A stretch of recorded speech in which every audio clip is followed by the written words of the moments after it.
Okay, welcome to the Montcalm Business Incubator Feasibility Study webinar. We are live and we are recording. This is Jennifer Bruin and I'm the project coordinator of the MSU EDA University Center for Regional Economic Innovation. We are housed in the Michigan State University Center for Community and Economic Development. The REI University Center is supported by the U.S. Department of Commerce Economic Development Administration and the Michigan State Housing and Development Authority. We were established in the fall of 2011, and REI has spent the last 3 years supporting the identification, creation, and development of innovative economic development strategies that we hope will yield high-growth entrepreneurship and job creation in distressed regions of Michigan. Each year, the REI University Center selects several innovative economic development projects, and these projects are led by experts in the field or by faculty at Michigan universities and colleges. And we support them through small mini grants to offset any costs associated with completing the initiative and research. So today, Dr. Davia Cox-Downey, Assistant Professor of Public Administration at Grand Valley State University, will be presenting her team's Montcalm Business Incubator Feasibility Project. Hi, Davia. Hi. Good afternoon, everyone. Are you ready for me, Jennifer? Sure. If you're all set, you can start whenever you're ready. All right. So before I begin, I wanted to thank, obviously, the U.S. Department of Commerce, the Economic Development Administration, via the MSU University Center for Regional Economic Innovation, as well as Sandra Corain of the Michigan Business Small Business Technology Development Centers for some information that was provided to the class throughout our research for business incubators, as well as some general information on feasibility studies, some of which you'll see in this presentation here, but she really was an enormous help. Additionally, I'd like to also thank Dave B. of the West Michigan Regional Planning Commission, who was basically one of the people who instigated the project. Really kind of through a personal connection, we talked over and over about how I could get my students involved in doing more hands-on community-based research, and he presented me with this as an option, and we decided to create this project for my students. So today's talk is basically going to go through 4 sections. The first one, I'm going to talk a little bit about public admin at 495.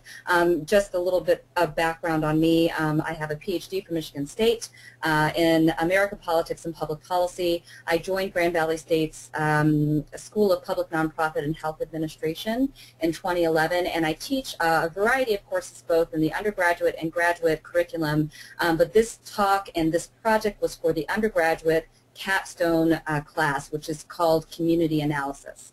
So section 1 is going to talk a little bit about our program, a little bit about our the class structure, and a little bit about the student template, the student population of this particular class. The second section is going to talk about the organization of the assignment itself. So this is part of a broader curriculum, and in this particular class there's a series of projects that students go through, and this was just one part of what they had to do for the semester. Section 3 is going to do a discussion of business incubators, and it also will focus a little bit more on rural incubation and some of the challenges that are presented to rural incubators. And then in Section 4, I'm going to present the student findings and recommendations, and we'll open it up for questions after that.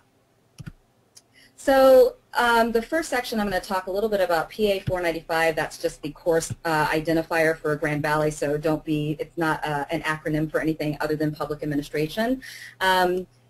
To tell you a little bit about the School of Public, Nonprofit, and Health and PA 495 Community Analysis itself, the first thing that you need to know is that it's only taught in the School of Public, Nonprofit, and Health Administration at Grand Valley. All students who are in the BA, BS program have to take this course in order to graduate, and the course content is sort of it's kind of a hodgepodge of different things. It covers economic development, community development, things like new urbanism, land use studies, urban planning, and creative class sector exploration. We also do some stuff with historic district analysis, walkability studies, neighborhood identification, and the class is really oriented to giving graduating seniors an opportunity to do applied work, as well as taking all of the stuff that they've learned throughout our curriculum and incorporating them in a hands-on manner. So it's really a class that, instead of doing a lot of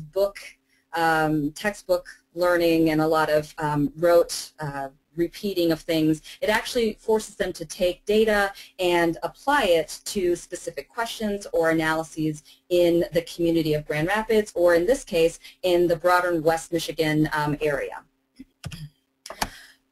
So again, like I said before, the course content is structured specifically for participatory learning opportunities. So what is participatory learning?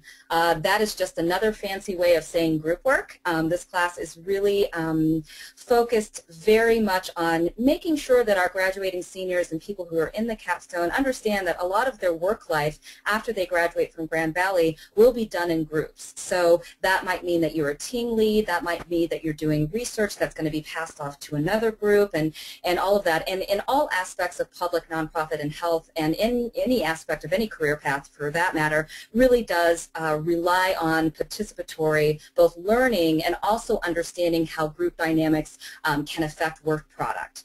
So the class itself relies on a series of group projects. It also incorporates some outside the classroom learning, meaning that they might go out into the community and interview community leaders. They might talk to people who manage nonprofits or public organizations. They might do some evaluation of certain projects that have happened in the community, both in Grand Rapids or across the state. There is, of course, some classroom lecture, and there's a lot of student reflection. So what this class really is talking about is something called inquiry and project-based learning. So I wanted to talk a little bit about that so we understand what the students are getting out of this particular class. So when we talk about inquiry-based learning, it's basically this idea that we have real-life scenarios that are based on what's happening on the ground, and it's basically oriented from a call from school administrators, students, and parents to update the classroom activities to reflect the needs of a new economy in the 21st century. Higher education, particularly undergraduate and graduate education, has traditionally utilized a variety of learning and teaching techniques to engage students, but traditionally most graduate and undergraduate courses rely on rote learning, which is memorization or regurgitation of facts. So when I was given this class to teach a few years ago, I wanted to sort of push the envelope a little bit and engage our students in a different way, thinking, you know, how can I take what they know, give them a little bit more information, and then see what they can do with it. That's actually based on Bloom taxonomy of higher learning strategies, and this class in particular relies on what we call inquiry-based learning. So this kind of technique was developed in the 1960s, and it basically says that, or believes that, the best kind of learning is knowledge that's achieved by real-life investigation of subjects. So, for example, instead of talking about what walkability is or what new urbanism is, for example, in my class, I'll actually take my students out on a downtown walk in Grand Rapids. They've done a lot to their central city, downtown area, to sort of observe new urbanism techniques in real time. Then they're tasked with going back out to other neighborhoods in the Grand Rapids area and comparing new urbanism formats and techniques and walkability structures in other neighborhoods to the central city. And so that's just one example of sort of taking real-life investigation of a subject and applying it and applying knowledge to that particular aspect that I want them to learn. So when you use inquiry-based learning, you basically rely on a range of activities, including field work, case studies, investigations, group and or individual projects, and implementing research projects into my syllabi. So that is actually what we see in the syllabi for community analysis. And so if there are any professors out there that are teaching a class that's kind of like this, I would also be happy to share my syllabus with you if you'd like. The other half of the class is this project-based learning. So again, as I said in the beginning, this class is oriented just for seniors, and there's basically 4 big projects that the class includes. So the first project has to do with local economic development, and usually what I'll do is I'll actually force the students to research economic development initiatives in a different city, not Grand Rapids, not in West Michigan at all. I rely on my contacts in East Lansing, where I went to get my PhD, to sort of present potential economic development projects in East Lansing, and it sort of gets their feet wet. So thinking of East Lansing as a college town versus thinking of East Lansing as a city that has to think about economic development as a way to maintain its viability, the way to gain residents, et cetera, et cetera. And so it really sort of pushes them outside their comfort zone and into looking at economic development as not only a strategy or a theoretical concept, but actually something that people do, in particular people who work in public administration do. So project-based learning is basically learning through trial and error. And as an instructor in this particular class, I act like a collaborator, a facilitator of learning. I also make sure that I bring in whoever I can to show students in both nonprofit, health, and public administration what career paths, what career options are out there for them.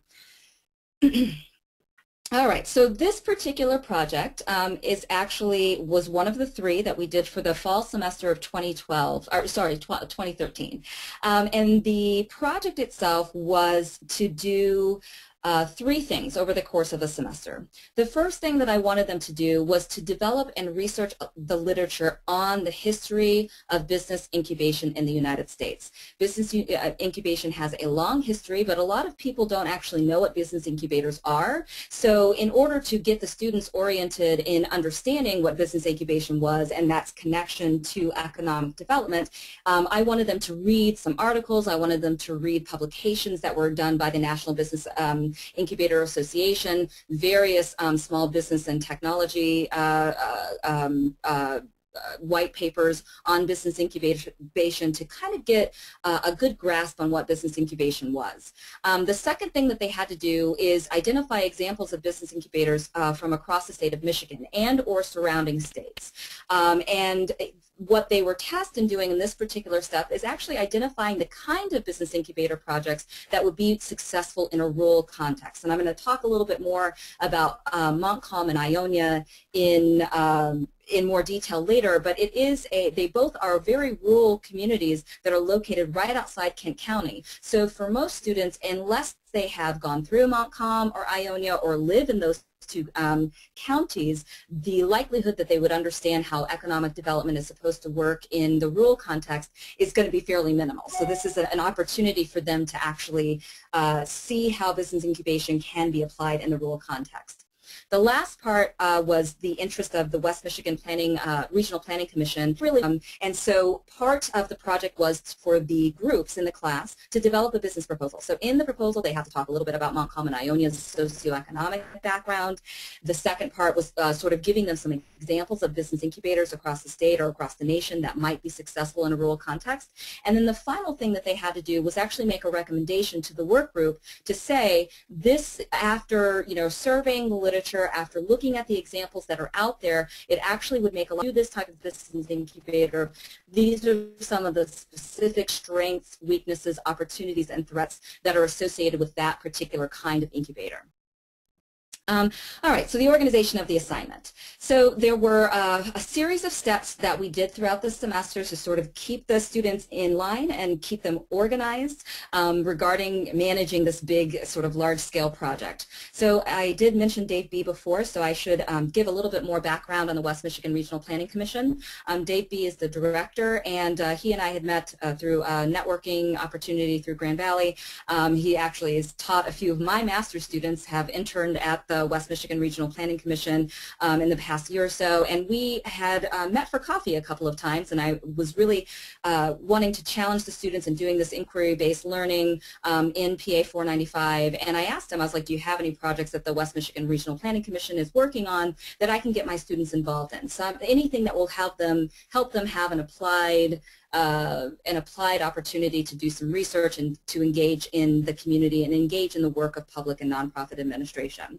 And over a series of meetings, we sort of, he introduced this idea that Montcalm and Ionia were thinking about doing a business incubator. And he, he told me, he's like, they're not really sure what business incubators are, what they do, how they can work. And so it might be really helpful for the students to do some of that groundwork for them, to do some research on business incubators in general, sort of an educational piece, but also to tell them, if we are going to go in this direction, what would be the kind of incubator that would be most likely or most useful to our community. So that was the first point. The second point that I did as a professor was initiate a working group roundtable discussion. So Dave B. and the West Michigan Regional Planning Commission has a work group between Montcalm and Ionia members, and these are people that are involved in local government, business, as well as nonprofits in both Montcalm and Ionia County, and they had expressed interest to Dave that that they wanted to do something with business incubation. So the working group roundtable discussion was basically a meeting, a face-to-face meeting with the students from PA 495 and the West Michigan Regional Planning Commission members from Montcalm and Ionia County. Now, during this particular meeting, I basically directed my students to listen. So we opened the conversation saying, we know that you have an interest in doing something that has to do with business incubators. What do you think that the community strengths are? What do you think that we can capitalize on? What kinds of things do you want us to know about Montcalm and Ionia that make you unique, that make you stand out? Or what kinds of things would you like to raise the visibility of so that your incubator project would work well? And so that working group roundtable discussion happened in the beginning of September. So we had the orientation to the class, we introduced the project, and then we had a meeting with the members from Montcalm and Ionia at West Michigan Regional Planning Commission, their offices in Grand Rapids, and we basically just had a 2-hour listening meeting. And after that, we had a recap. We sort of went back to the classroom and wrote down on the board, what things did we hear that were particular threats? What things did we hear that were opportunities? What kinds of things that we hear repeatedly that are strengths that we should maybe look for in other incubator projects across the country to capitalize on, and what are the community strengths? So after that, we went back to our regularly scheduled or regularly planned meetings, and I also pulled in a few other opportunities for students to learn more about business incubators throughout the semester. We also had Sandra Corain come in. She is from the Michigan Small Business Technology and Development Center at Grand Valley, and she actually is a consultant on business incubators in the state of Michigan. She is amazing, and I have nothing to say but good things about her. And she came in and basically lectured to the class about what her experience is training people and communities that want to start business incubators throughout the state of Michigan. And she has a wide variety of experience from not only running a business incubator herself, but also proposing feasibility studies and doing feasibility studies with communities, particularly on the process of starting up and sustaining a business incubator. So she came in and gave a lecture. She also provided lots of the information that's also included here in the third section. And the students took a bunch of notes again, and they asked her lots of questions, and it was really a great meeting for her and for the students. The fourth thing that we did throughout the semester, alongside this independent research that each student was doing for business incubators, was had an expert participant interview panel. So this was a little different. Instead of reaching out to somebody who advises or consults for business incubators, I reached out to the business community, the incubation community throughout Michigan, and culled together 4 members who have worked with or work for or have founded business incubators across the state of Michigan. So the first one was Thomas Stewart. He's actually in Lansing, and he is the CEO of Commonwealth Enterprises, and they really are a small business incubator. They do mixed use, and he had started the incubator, I believe, in 2009 or 10, and he's doing some really great things in Lansing. He's also a younger guy, so I felt like as students they would be able to connect to him, and it was a really great opportunity for him to kind of talk about business incubators in the city of Lansing and how they utilize the community strengths to really make sure that Commonwealth Enterprises sustains itself, as well as provides the correct business services for the incubated companies that are part of Commonwealth Enterprises. The second person that participated in that interview panel was Madeline Pender. She is the business director of the Southwest Michigan Innovation Center. And this is a very different kind of incubator. And again, I'm going to talk a little bit more about what business incubators are in just a minute, but just to give a brief background on the Southwest Michigan Innovation Center.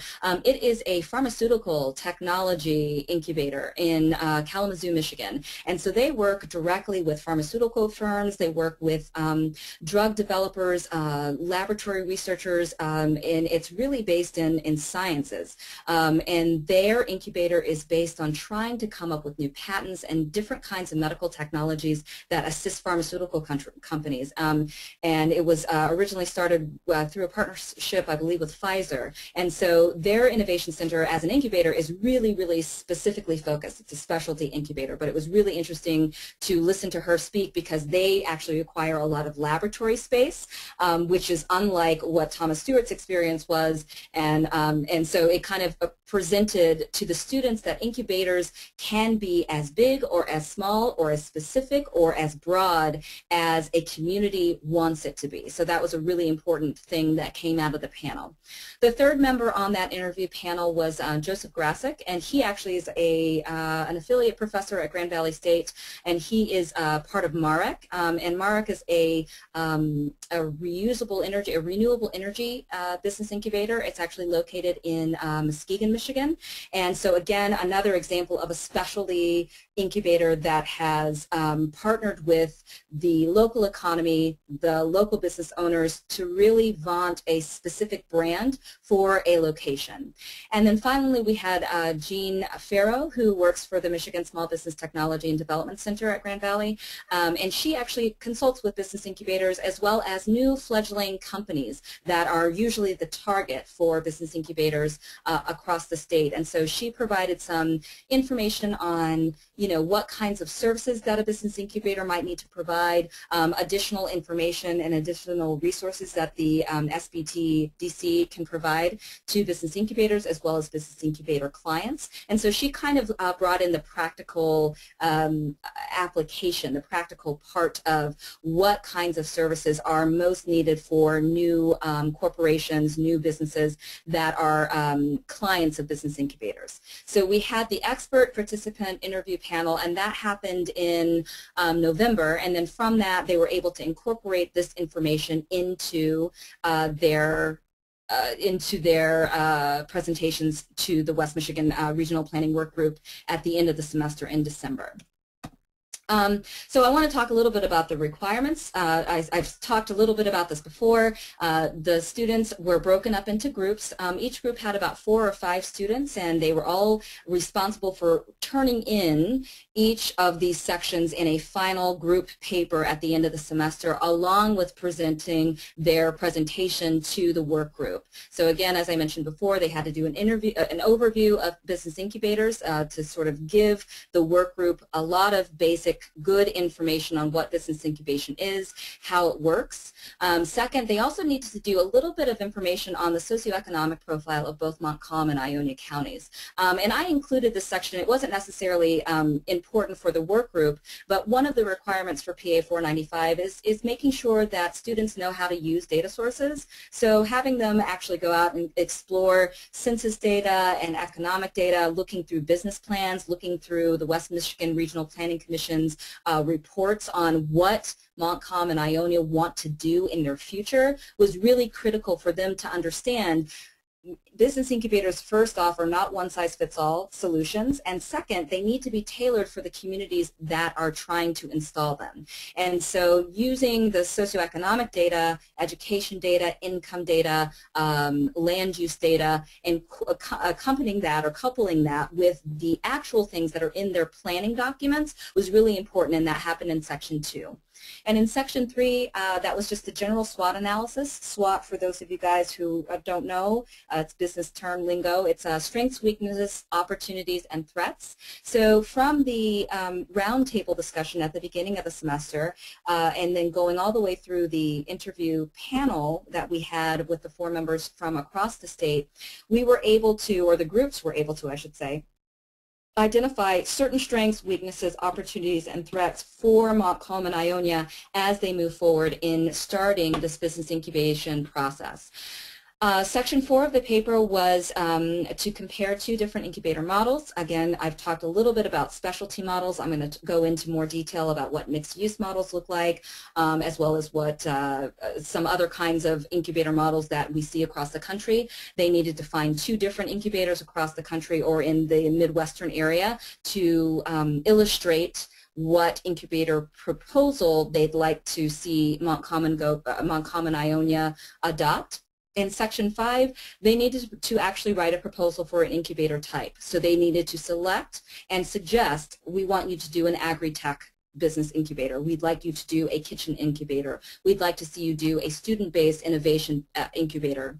And then, of course, they had to have a conclusion, recommendations, and next steps. So the paper was important for me. Obviously, as a professor, I have to assess how they know what they know. So all 5 of these sections were included in each group paper. And they basically, during their presentations, just concentrated on presenting section 5, but the work group has all of the papers that were done in their entirety, so they're able to refer back to those papers as they start moving forward and developing the business incubator.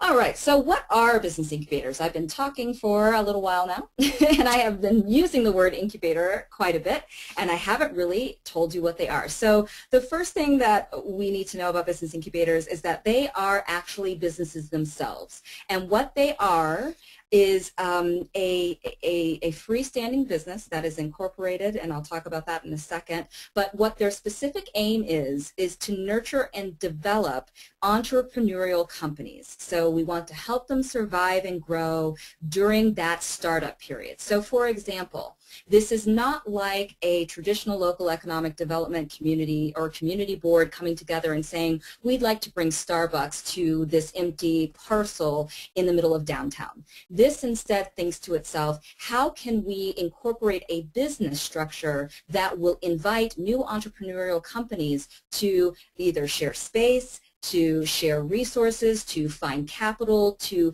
really carry them through the development of a new idea and carrying it through in their business model and creating a freestanding business that will then be able to leave the incubator at some point and go out into the community, hire new workers, continue their business model, and be successful. So this is not the kind of economic development that we're traditionally used to. When I teach economic development in the beginning of the semester in 495, we really are talking about big box, big economic theories, thinking that if we have enough kinds of community resources that residents will want to stay.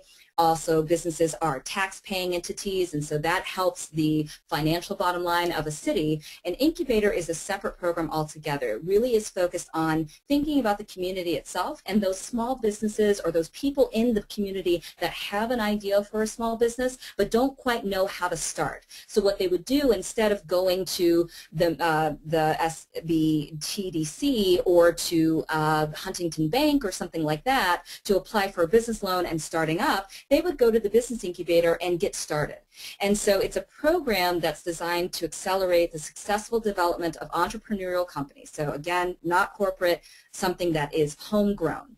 The second thing that business incubators do is provide an array of business support services. So this means connecting small business entrepreneurs to each other, connecting them to capital, helping them find space after they leave the incubator, helping them to share services. A lot of times small business owners don't really understand that in creating a new business like a commercial kitchen or a catering business, that you actually need to have things like a business plan, or you need to have things like having working capital for 3 or 6 months, or that you might actually want to have some management counseling. Most people who start entrepreneurial companies don't have any idea about how to run a business. They don't have any information on taxes. They might not have the kind of money to get an accountant or a business consultant. So an incubator actually provides some of that information for them as part of their offerings as a business. But the biggest thing that incubators provide is a network of contacts, and this is crucial for any entrepreneurial company and any community, is being able to connect to other businesses, to connect to other people in the community or area that are doing similar things. Like begets like, innovation begets innovation, and so business incubators allow for these small entrepreneurial companies to share together, share knowledge and share experience, so that we don't make the same mistake as we're trying to start our new businesses. Some things that we need to know about business incubators is that it is not a way to provide cheap rent to prospective businesses. So again, in traditional economic development, we often hear things like tax increment financing, or specified business taxes that are used to sort of lower property tax rates for new businesses.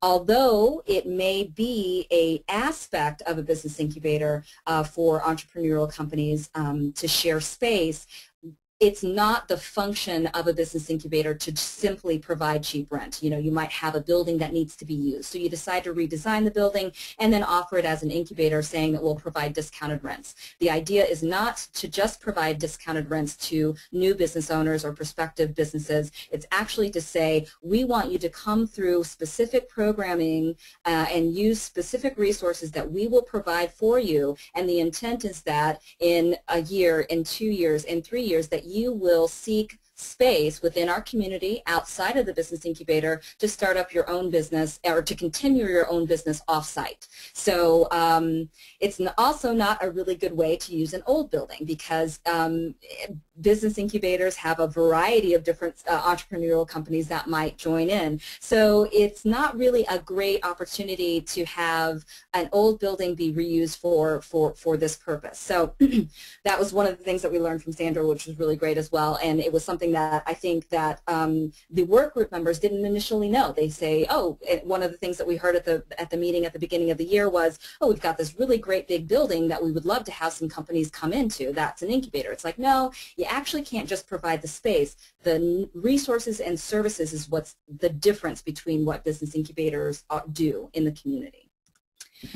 So again, some of the programming aspects of business incubators, almost every single business incubator across the nation, across the state, does a variety of these things.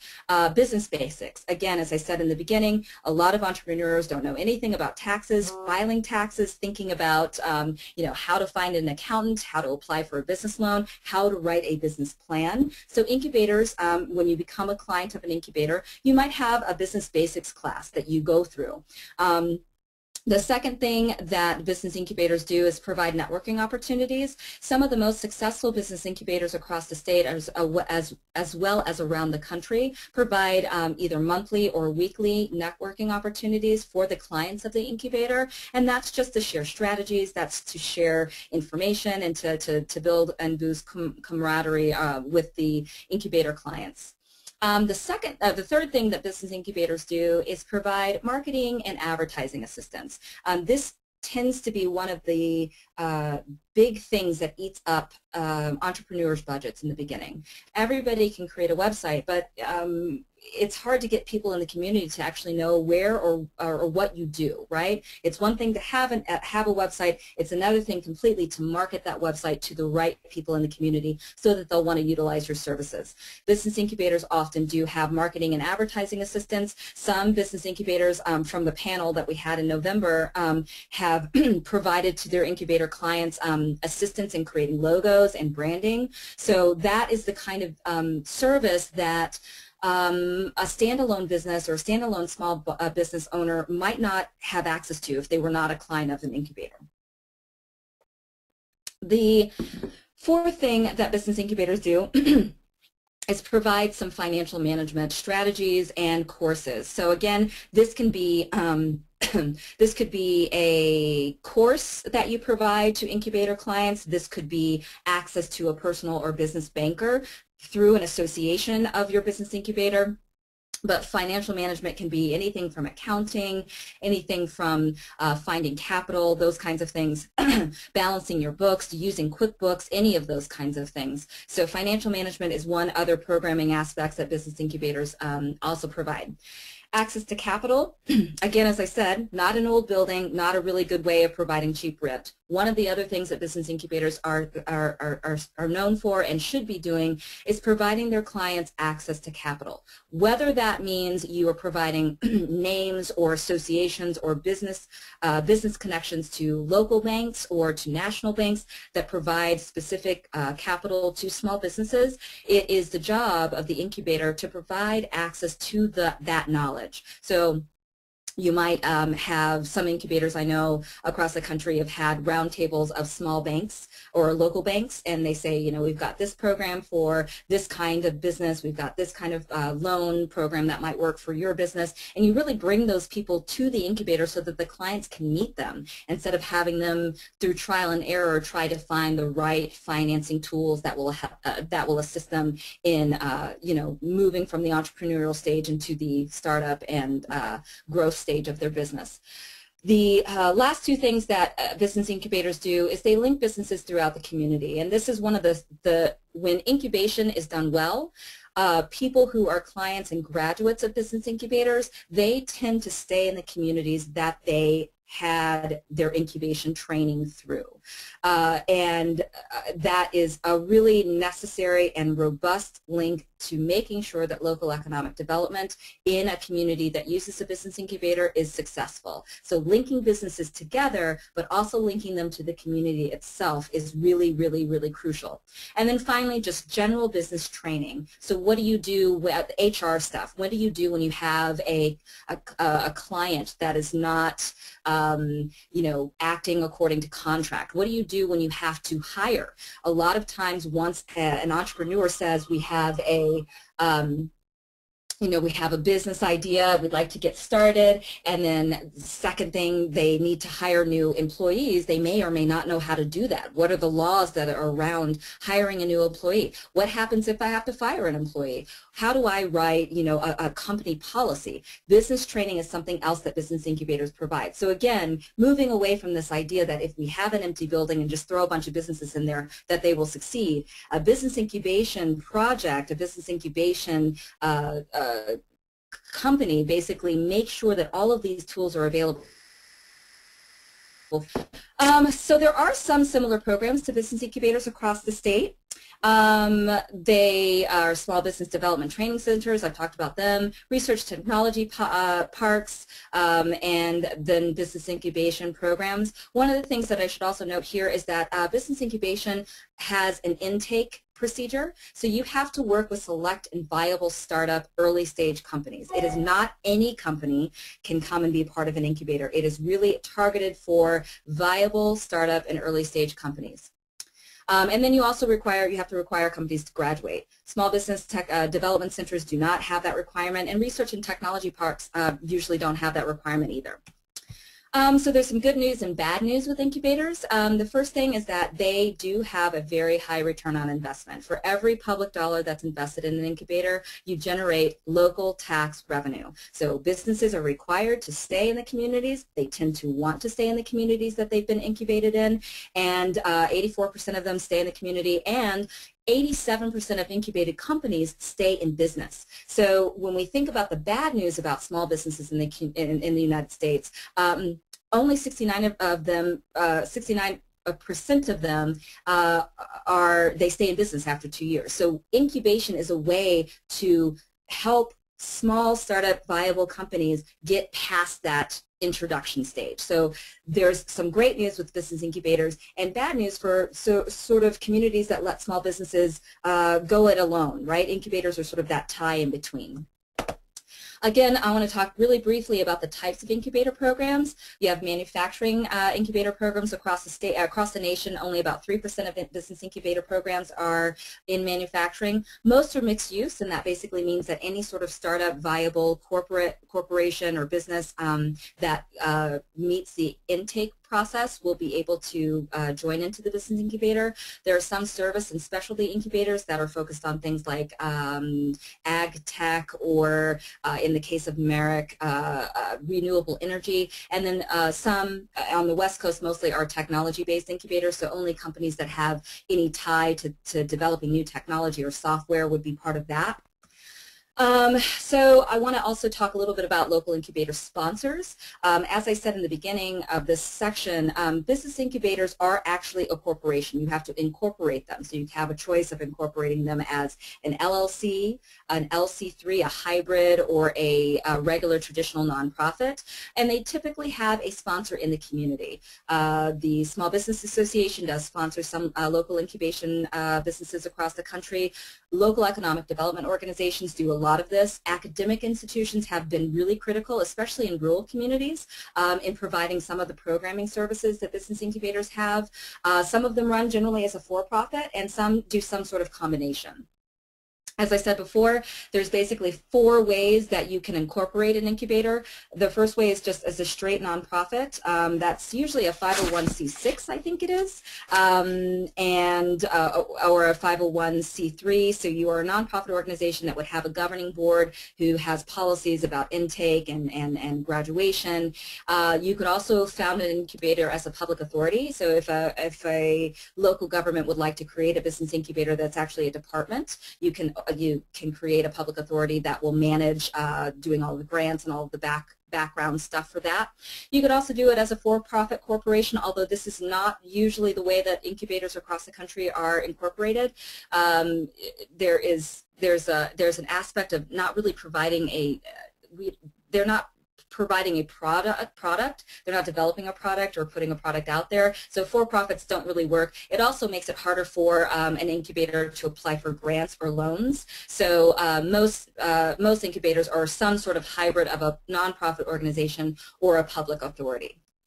Some things, I'm going to kind of go through these pretty quickly. Some of the big basics that we need to know about incubators is that there's 2 main people that work for the incubator. The first is the incubator manager. You have to have somebody that really knows a lot about rental management, construction management. Typically, incubator managers have an MBA or some experience in economic development. They also know how to do accounting, not only for the incubator itself, but also as an advisor to incubated companies so that they know how to do their own books.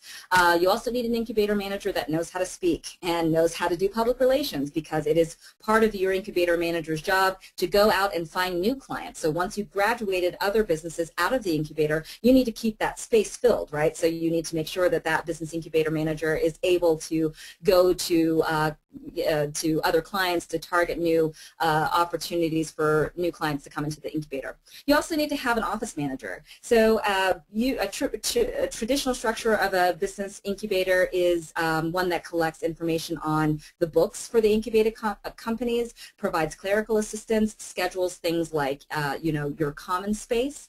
So you need to have somebody that's doing some of the separate stuff on the side. And then finally, you need partner programming support. This can come from the local university, a community college, a corporation that wants to do some mentoring or provide some of this programming aspects that business incubators have. But you need to have those 3 things basically to start an incubator. And I said before, the main responsibilities for the incubator manager is to serve the clients, provide program management, financial management, some facility management, and of course that marketing and public relations piece. Where does an incubator get its money? They charge rent. So even though they might charge discounted rent to small and entrepreneurial companies, they do actually charge rent. So for your space, you price it out by square foot, and for the needs of the entrepreneurial, the company itself that's coming in as a client, you'll say we have 100 square feet that you can use, or we have 500 square feet or you can use. In the case of the Southwest Michigan Innovation Center, they have 20,000 square feet, so they have lots of big corporations or lots of big businesses that are there that use a lot of space for testing and stuff like that. Most incubators, clients pay rent, and they also pay part of their utilities. Some incubating clients also pay for programming fees. So let's say you have the Small Business Technology Development Center come and do a workshop on QuickBooks. You would have your incubator clients pay for that program, and that brings income into the incubator as well. You can also write grants. You can have contracts for specific business services that you'd like to provide as well. This is just some more basics about incubator expenses. We do have people on payroll, your incubator manager as well as your business manager. You'll have to do payroll and benefits for them. You also have building costs. This is also one of the reasons why you don't necessarily want to think of an old building to use. You might want to think about a building that has, you know, heating and cooling and telephony that is up to date so that new companies can utilize that. And then, of course, program expenses as well. As I said before, graduation is one of the critical differences between a business incubator from a traditional sort of small business economic development program.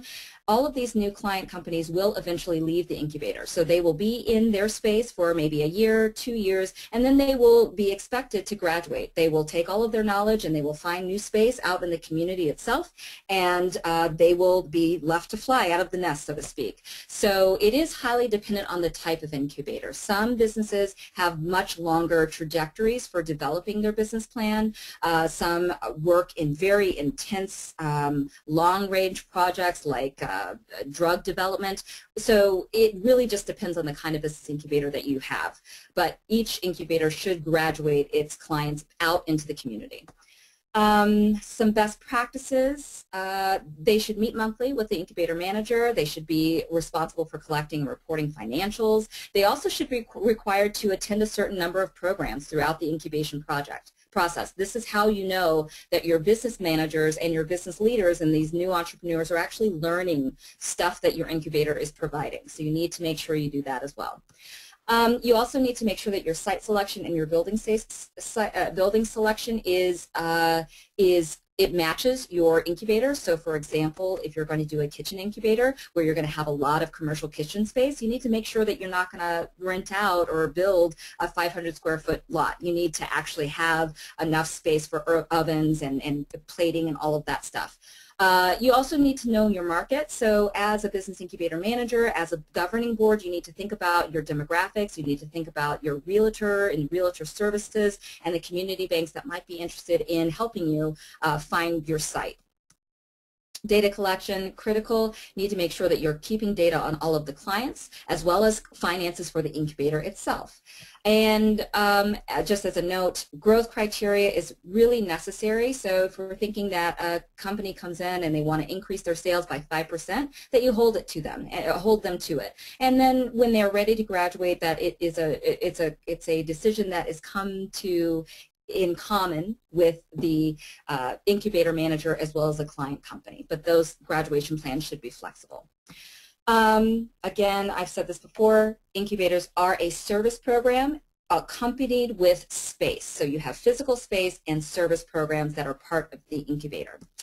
Some of the incubator challenges is marketing reach in rural communities. Montcalm and Ionia are very specific. They have present a specific challenge because they're very agricultural and rural based, and there's not really a center space for them. You know, they don't have like a traditional main street or a big city that's in between both of them. Some of the other incubator challenges that were noted in the meeting in September, as well as throughout our research as a class, is education. So small businesses, entrepreneurs really do need to have a sort of base of socioeconomic education of its community itself. So if you don't have a whole lot of college graduates, or you don't have a way of retaining college graduates, or people who have had some experience in the college experience, that might actually make it harder for incubator companies to actually succeed. There's also some resistance to change in communities. Rural communities are very specific. They have a political culture that wants to stay small. So business incubators, while they may be successful as an economic development strategy, they may not actually, they may grow the community in ways that people who have lived there for a long time don't really want to see, right? We don't want to be another Grand Rapids. We want to remain Montcalm. We want to remain Ionia. And then finally, mismatch economic and community goals. Again, that goes back to the resistance to change, that kind of thing. So getting to the, to sort of finish up here, I want to get to the Incubator Suggestions. The first group in the class came up with a suggestion for an agri-tech incubator. So Montcalm and Ionia actually produce most of the, some, if not most, of the agricultural products for the state of Michigan, something I did not know when I started the project itself. What was it that they said at the meeting? I think they said they grow a lot of potatoes. Now, if I have anybody from Montcalm and Ionia that's listening, I apologize if it's not potatoes that you guys grow, but they provide almost all of the potatoes for the state of Michigan. And in fact, because they don't have the technology to take those potatoes and make them into potato chips, they actually have to send them to a place like in Wisconsin to make potato chips. So one of the groups saw this as an opportunity. There is a lot of agriculture that's being grown between these two communities. Why don't we use MAREX, the sort of renewable energy incubators model in Muskegon, and apply that to agri-technology. So they recommended to the group that we look at farm business incubation as a way of promoting economic development. The second one was a kitchen incubator. A kitchen incubator I've mentioned a little bit before. This is basically a large space that looks at capitalizing on small businesses that are focused on food production. So again, really connected back to the agricultural history of both communities, and thinking to themselves about, you know, there's probably some small business owners, maybe some women or men out there that make really good barbecue sauce and are trying to figure out a way to expand their reach into the state, into developing more of their product line. So Group 2 really thought that a kitchen incubator providing space and providing incubator programs that are focused on food safety and food training would be a really great fit for the community. And then again, what you'll see on the right side of the screen is some of the suggestion that the incubator that already exists that they were modeling their recommendation on. Group 3 also again went back to farming as an incubator project. Viva Farms is actually out in California, but what they wanted to do, instead of thinking about agricultural technology or producing foodstuffs with the product, they thought about having an incubator that would actually teach farming and farmers how to retain and sustain their businesses throughout economic downturns. So it's thinking about farm ownership and transitioning individuals into farm ownership rather than thinking about working with the technology that farms have. So it's really would be like more focused on training and developing new farmers for these two communities. It's a very interesting. Viva Farms is a really great incubator as well. The final group actually wanted to capitalize on the community college. Montcalm has a community college, and in East Lansing we have a student incubator called the Hatch, and it partners with Michigan State University as well as the other traditional business incubator in East Lansing to sort of bridge the gap between student entrepreneurs and our community. So what they were thinking with this mixed-use student incubator is that they would try to target people who are entrepreneurs in the community college and have a way to bridge the relationship between the community college, the business incubator, and the community to try to keep those student entrepreneurs in place instead of having them look elsewhere for business opportunities. So that was kind of a neat and a very different incubator focus than the other three. All of the groups did recommend a few steps, and I do want to make sure that I cover these before I finish up. The first thing that we recommended to the group as a whole, the Montcalm and Ionia work group, is to do a complete feasibility study. So feasibility studies were not in the scope of the class. They usually take a long time to do, and the expertise level needed to do a feasibility study was just outside of the reach of the undergraduate, so we didn't do a lot of feasibility aspects in the papers, but it is something that is necessary for Montcalm and Ionia to do in order to move on. The second thing that we noticed in both the work group meetings and through our communications with Montcalm and Ionia is that we need to find a community champion. It would seem a natural fit that these work group members would become the community champions for the incubator, but you have to have a strong person that's always going to keep the group together and cohesive, because business incubators don't just pop up overnight. It usually takes a year to a year and a half to plan, find sites, find clients, and then open your doors. So having somebody that has sustained enthusiasm throughout the process is really necessary. The third thing is advisory board development. They need to identify business members, entrepreneurs, community members to serve on a board. Once they've decided on their incorporation strategy, whether it's a nonprofit, a for-profit, or a public authority, finding the members of your advisory board will make or break your incubator. Site selection, of course, incubator manager search selection, client selection and recruiting strategy needs to be set, and then we also need to create our graduation obligations, the contractual obligations that are set for any clients that come into the incubator. So I think I've talked long enough, so I'm going to end here, but I can say as a whole the project was really interesting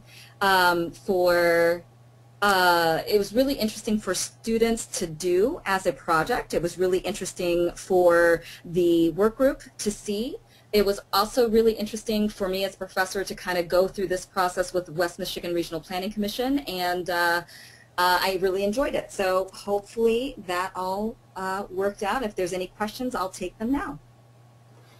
Thanks, Davia. Very comprehensive, lots and lots of information. Great job. Okay. I'm looking and I see that we do have a couple of attendees. I don't see a lot of questions in the chat box. I will say this, I had some trouble viewing your slides, and I don't know if there was a technical issue, but if you could try hitting your arrow again and see if it works, because... Do you see it now? No, we're not seeing them. Oh, that's so weird. Okay. Yeah, because we did test it. Here we go. Oh, okay. Now we're seeing them. Okay, weird. So if you could spend just a few minutes maybe highlighting a few of the slides, because I'm not sure all the folks were seeing them. I wasn't, but I know that maybe others were. Good, okay.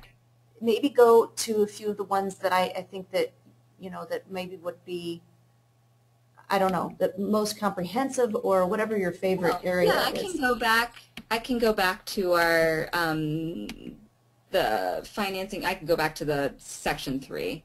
Okay. Yeah, because I remember when we were looking at these pies, and I thought, well, maybe she'll pull these up, but I wasn't seeing them. Sure, sure. Yeah, so these are the different types of incubator programs, and then if you noticed at the end, the student groups all sort of picked a different one. So the technology one was group 1, so they wanted to do an agri-tech, so sort of thinking about developing technologies that are specific for farms and agricultural communities as their basis. The service and specialty, that was actually group 2, which wanted to do a kitchen incubator. So kitchen incubators basically are service industries, right? So we're creating products that will be sold out into the community, and marketing strategies will be used for that. That only makes up about 4% of all of the incubator programs throughout the United States. And the last 2 were kind of combinations, so they were more mixed use rather than service or specialty or technology. So mixed-use incubators basically have the same structure. They'll have an intake, a client intake process. They'll also have specific graduation requirements, but they will accept any kind of entrepreneurial or small business client into the incubator. So there's not really the same kind of focus as the other 4. And then, again, I talked a little bit about local incubator sponsors.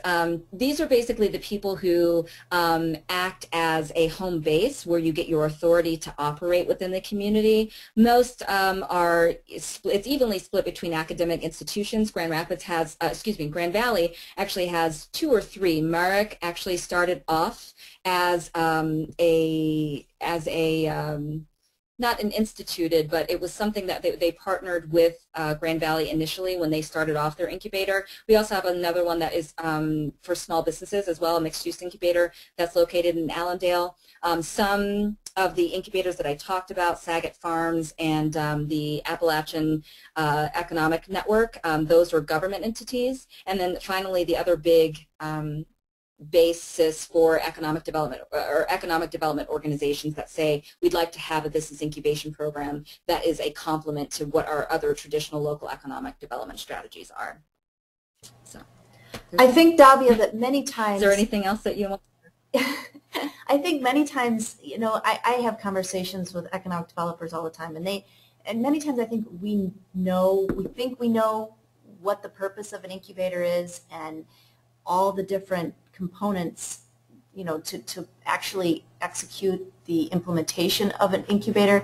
But I think you've really have gone very deep and very wide in explaining this, and so I'm glad that we're not just hearing about students and how they did their data collection or how they, because this is much bigger picture than that, and I think it's going to be extremely helpful to the small rural communities because you're targeting kind of, well, you talked about rural types of agricultural startups. You know, I think it'll be very helpful to those types of groups, and I think that if we can get your presentation as almost as a downloaded PDF or something on our website, that we could share that a lot with others.